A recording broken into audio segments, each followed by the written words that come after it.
پر اس کے لیے وہ کان چاہیے جو گانے پہ نہ ہلے ہوئے ہوں۔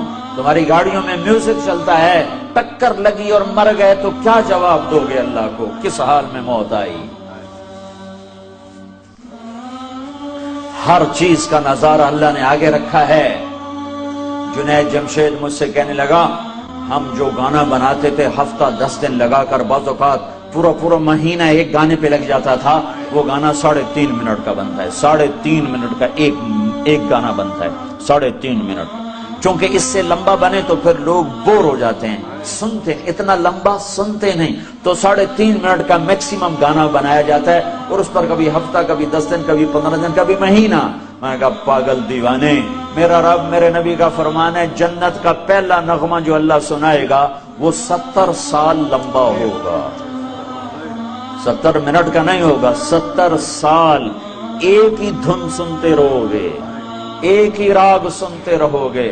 اس راگ میں اتنی راگنیاں ہوں گی کہ 70 برس کے بعد اللہ تمہیں دوسری چیز میں لگائے گا، تم کہو گے یہ سن دے روی ایسا ہو کیسا ہے۔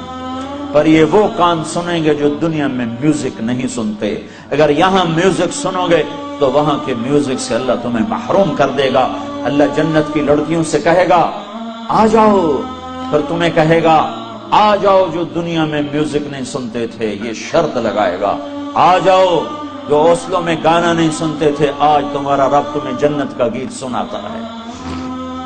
پھر اللہ جنت کی لڑکیوں سے کہے گا گاؤ، ادھر سے جنت ساز بنے گی اور ان کی آواز، جنت کی عورت سمندر میں تھوک ڈالے تو 7 سمندر میٹھے ہو جاتے ہیں، وہ تھوکتی نہیں ہے، عیب ہے تھوکنا، اگر تھوکے تو سمندر میٹھے ہو جائیں تو اس کا بول کیسا ہوگا؟ جب وہ گائیں گی اور جنت ساز، یہ ساز و آواز، یہ سر اور ساز، تو جنت والے مست ہو جائیں گے۔ تو اللہ فرمائے گا کیسا پایا؟ کہنے لگے یا اللہ بڑے مزے آئے۔ تو اللہ فرمائے گا تمہیں اس سے بھی اعلیٰ سنو؟ کہیں گے اس سے اعلیٰ بھی ہے کہاں؟ اللہ تعالیٰ فرمائیں گے داؤد یا داؤد تعالی ارقر ممبر، اے داؤد آجا ممبر پہ بیٹھ اور میرے بندوں کو میرا گیت سنا۔ داؤد علیہ السلام کی آواز اتنی شیریں تھی دنیا میں اپنے زمانے میں، جب وہ زبور پڑھتے تھے تو پہاڑ ہلنے لگ جاتے تھے ایسے، یا جبال اوبی معہ، پہاڑ ایسے ہلتے تھے ان کی آواز سن کر۔ تو جنت میں کیا حال ہوگا؟ تو وہ کہیں گے یا اللہ میری آواز تو دنیا میں تھی، کہ یہاں میں نے جنت کے جلوے شامل کر کے واپس کر دی ہے۔ جب داؤد علیہ السلام سر اٹھائیں گے اور ساتھ ساز آئے گا تو جنت والوں کو اپنا آپ ہی بھول جائے گا، پھر کہیں گے ہاں میرے رب، ہاں میرے بندو۔ اللہ کہے گا کیسا پایا؟ کہیں گے یا اللہ بڑا مزہ آیا۔ تو اللہ تعالیٰ فرمائیں گے اب تمہیں اس سے بھی اچھا سنو؟ کہیں گے اچھا، اس سے بھی اچھا ہے کہاں؟ یا حبیبی یا محمد، اے میرے حبیب، اے محمد، تعال ارقل ممبر، آجا ممبر پہ بیٹھ، اب تیری باری ہے، تو میرے بندوں کو سنا۔ اب اللہ کے نبی کی آواز اور جنت کا ساز، یہ ساز و آواز، یہ سور، یہ ساز، ایسے جلوے ہوں گے کہ خود جنت مست ہو جائے گی۔ اللہ فرمائیں گے کیسا ہے؟ کہیں گے زبردست، چس آ گئی ہے۔ تو اللہ تعالیٰ فرمائیں گے اس سے اچھا سنو؟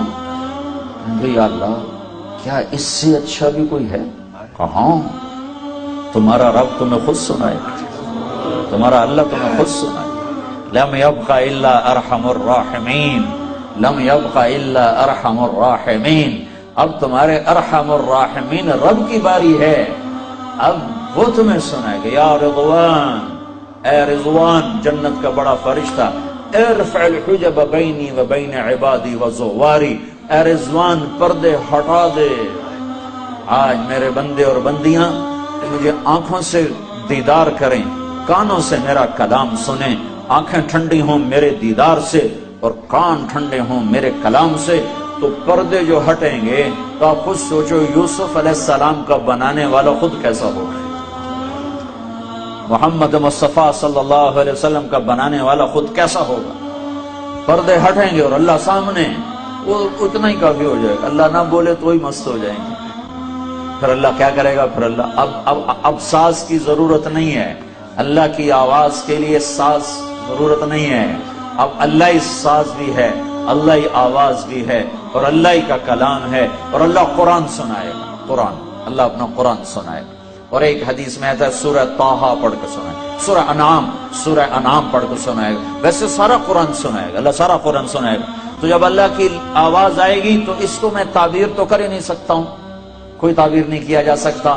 ہاں ایک حدیث سے اس پر قیاس کروا سکتا ہوں کہ ایوب علیہ السلام 18 برس بیمار رہے، 18 برس، بہت تکلیف دیکھی، دردیں تھیں جسم میں، دردیں تھیں، کیڑے ویڑے کوئی نہیں تھے، دردیں تھیں بہت زیادہ، اور 18 برس کی تکلیف تھی، توڑی جان توڑ۔ تو جب اللہ نے صحت دے دی تو ایک دفعہ ایک آدمی نے پوچھا، ایوب آپ کو بیماری کے دن یاد آتے ہیں؟ تو آپ نے فرمایا بیماری کے دن آج کے دنوں سے بڑے مزے کے تھے۔ تو انہوں نے پوچھا وہ کیسے مزے کے تھے؟ کہ جن دنوں بیمار تھا روزانہ 24 گھنٹے میں ایک دفعہ اللہ مجھے پوچھتا تھا، عرشوں سے آواز آتی تھی، ایوب کیا حال ہے، کیا حال؟ بس اس آواز کی لذت میں ہر شے بھول جاتا تھا۔ جب سے صحت ملی ہے وہ آواز چلی گئی ہے۔ تو جب اللہ پردے بھی ہٹا دے اور جنت میں بھی بٹھا دے اور جلوے بھی دکھا دے اور کلام بھی سنائے تو اس میں پھر کیا بتاؤں کہ کیا حال ہوگا۔ لیکن یہ ان کے لیے ہوگا جو یہاں اپنے کانوں پر میوزک کو حرام کر لیتے ہیں۔ یہ چند دن کے کانوں پہ پردے ڈال لو، پھر تمہیں اللہ اپنا کلام سنانے والا ہے، اپنے نغمے سنانے والا ہے، جنت کے نغمے سنانے والا ہے۔